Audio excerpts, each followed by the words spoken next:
तो विचार आहे की तुमचं कोणतंही जे दुखणं असतं मनाचं, आता आपण आपलं जे काही चाकोरीबद्ध आयुष्य आहे मिडल क्लास लोकांचं, त्याच्यामध्ये पण छोट्या-छोट्या गोष्टींनी आपण अपसेट होत असतो.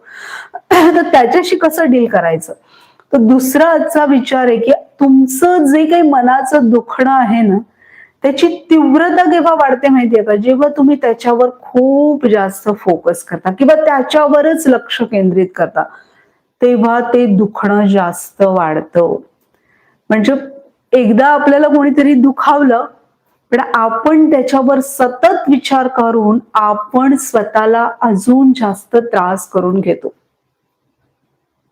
मग त्याच्यातनं आपण कसं बाहेर पडायचं? त्याच्यावर काय उपाय ते आपण आज बघणार आहोत. एक साधं उदाहरण देते मी. समजा आपल्या हाताला काही लागलं, कापलं. काय आपण लावलं औषध वगैरे, बँडेज वगैरे लावलं. छोटी बँडेज येते ती लावली, ठीक आहे.